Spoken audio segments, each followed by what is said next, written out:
Happy Tuesday, friends. I hope you're having a wonderful day. I am here doing that live that I promised you on myth busting. Those myths, I've written them down on ones that you wanted me to talk about and debunk for you. So we're here and we're doing that live. Now remember, if you're watching this live, please comment team live. If you're watching this replay, please comment team replay. I am so excited for this topic. Looks like we got Caroline live. Hey Caroline, hope you're having a wonderful day. Let's get rolling, honestly. Now, like I said, if you're live, comment team live. If you're watching this replay, please comment team replay. I want to know, what is the weather like where you are right now? It's gotten very, very overcast and dark, and it's about to thunderstorm here. So not my favorite feeling. I don't like the thunderstorms, especially when I have to go back out and drive in a little bit. So, not the best. But you know what? We're here. Oh, Annie's here live. Amy's here live. Man, we got the entire team here. What's going on, guys? Happy Tuesday. So we're going to get started. I had a lot of comments on the Whole30. So if you have heard of the Whole30, raise your hand down in the comments below if you've heard of the Whole30. This is one that is not broadcasted about too often, but it has the same principle of every other diet that you've probably tried. And that is, it's rooted in restriction. Now, you're thinking, okay, the Whole30 probably has like 30 foods that you can eat, which is kind of true. It's not exactly that 30 number. The idea originally around the Whole30 is actually kind of an elimination diet. So eliminating a whole bunch of things to see what the trigger foods was. And then after the 30 days, you would get off the diet. Now, most people try the Whole30, fail at it because it is so restrictive. They don't even figure out what foods are their trigger foods, and then they fall back into their routines right away. If that was you, give me a yup down in the comments below. If you tried the Whole30, it failed you, and you just like, oh my God, it wasn't good. Give me a yup down in the comments below. Well, why is that? Whole30 says you can't have sugar, which, I mean, who doesn't want to have a cookie every now and again? You can't have alcohol, which it's the summertime. We want seltzers, we want wine, we want beer. We want to be able to drink and not feel guilty about it, because you absolutely can't have alcohol and still lose weight. You can't have grains. So say goodbye to pastas, not potatoes, pastas, rices, quinoa, lentils, all of that.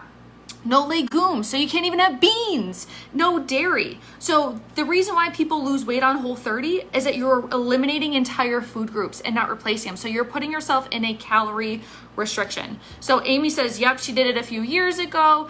Annie said that, and then Amy says, I was overwhelmed before I even started it. Exactly. You're given a long list of foods that you can't have.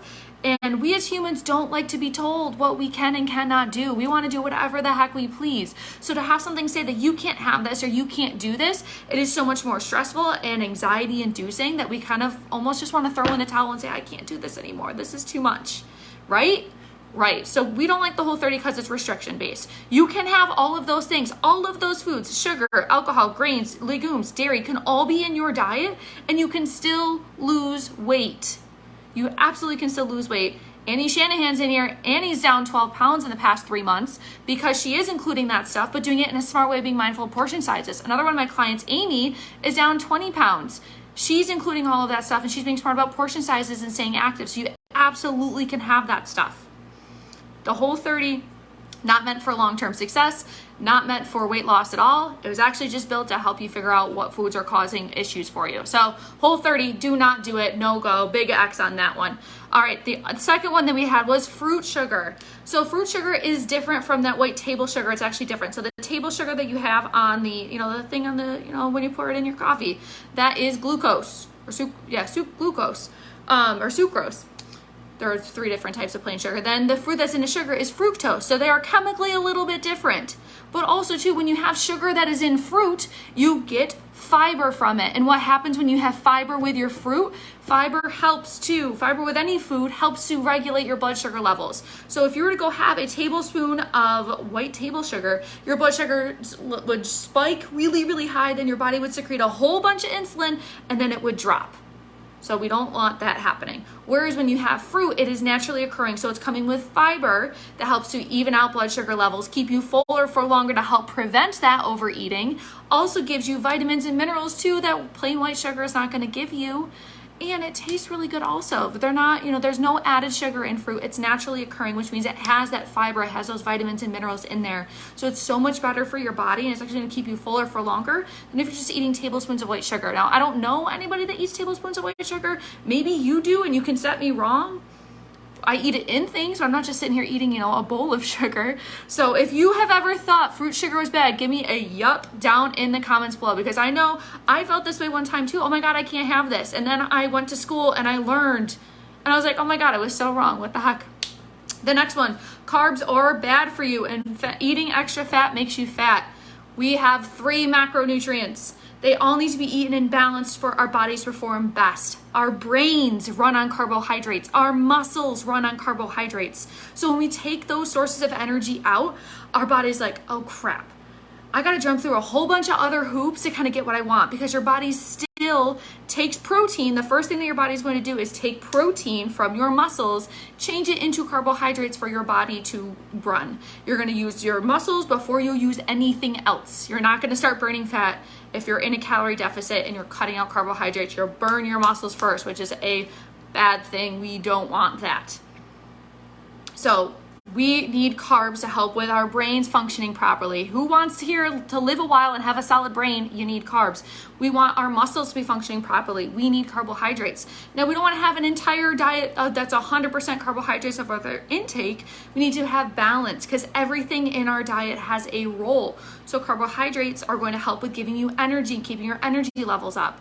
Protein is going to help preserve your muscle mass and keep you full. Fat is also going to help with keeping you fuller for longer as well. Fat fills you up and protein keeps you full. So the combination of all 3 of those is so needed. An excess of any one of those nutrients can cause you to gain weight, can cause you to gain fat, but it's not fat that says bam. So why do these diets sell so well? Because we've been conditioned to believe that we need a quick fix. We've been conditioned that this next quick thing is going to be the solution for long-term results. But every single time we try a diet, we lose the weight, we gain it back plus 3 or 4 pounds. I'm sure you could go through and count how many times you tried something, stuck to it, lost the weight, got off of it, gained it back. You go down, back up, down, back up, down, back up. I was actually just talking to a woman on Instagram about this as well. So they sell so well because they're approaching in on your insecurity, saying just this tiny thing, just this supplement you can take, just this cleanse you can do, and you don't have to worry about it. But a short-term fix is not going to undo a long-term problem. You've been dealing with your weight most likely for a long time. It's been a mental struggle for you. So a short-term fix is not going to fix the long-term problem. The long-term problem is we have to go ahead and fix our relationship with food, fix our portion sizes, make sure we're having enough, make sure we're eating frequently enough, make sure we're moving right. And that's something that I do with my one-on-one nutrition coaching clients. You have to remember that. They're selling on your fears and insecurities.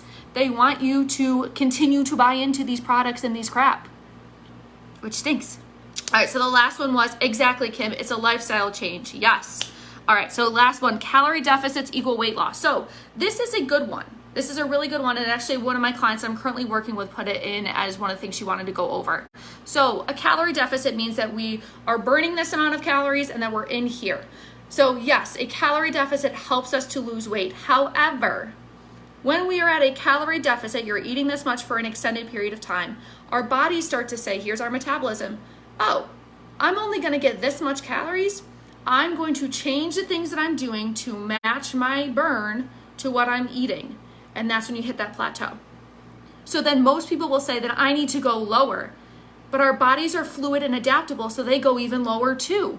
And this is how you wind up eating 1,200 calories a day and not losing a single pound or inch, and you feel like you're gaining the weight, because then you have weekends where you're eating more and you eat more, and then you come back down, you eat more and you come back down. What really works is when you build your metabolism back up, when your body starts to say, oh my gosh, I can actually do everything. Because every time your metabolism has to drop to meet what you're burning, your body has to make sacrifices. So many people don't know the feeling of hunger and fullness because their bodies are like, I don't have enough energy to make those hormones. I can't do it. You might have upset stomach and GI symptoms and bloating all the time. That's because your body's saying, I don't have enough energy to do so. So what we have to do, if we've been at 1,400, 1,500 calories for an extended period of time, we have to start bringing that up.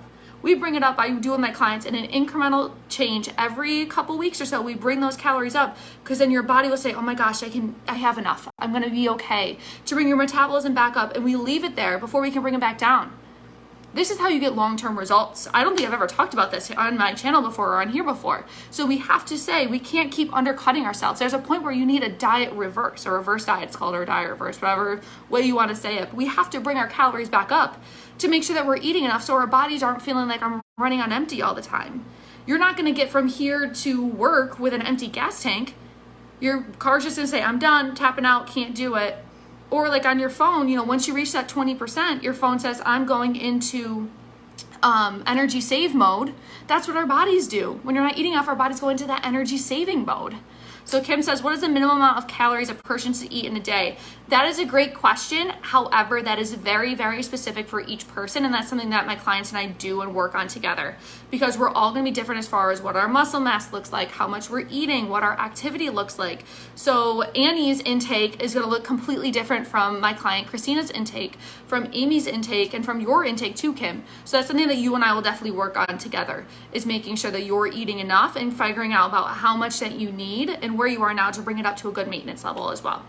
So thank you guys so much for all the questions on here. If you have any questions or you need anything, please leave them down in the comments below. Also, big announcement, starting on July 21st, I will be doing a activity challenge in here, and I'm so excited for it. There will be an activity challenge, a step challenge every single day posted in the group from July 21st through the end of the month. The winner will get a special prize. Not sure what it's going to be yet, but we'll figure it out soon. So if you need anything or if you have any questions, please leave them down in the comments below. I do have open spots in my one-on-one nutrition coaching program, so let's work together. I'll leave that down in the comments below. Thank you so much for watching, guys. Have a wonderful Tuesday.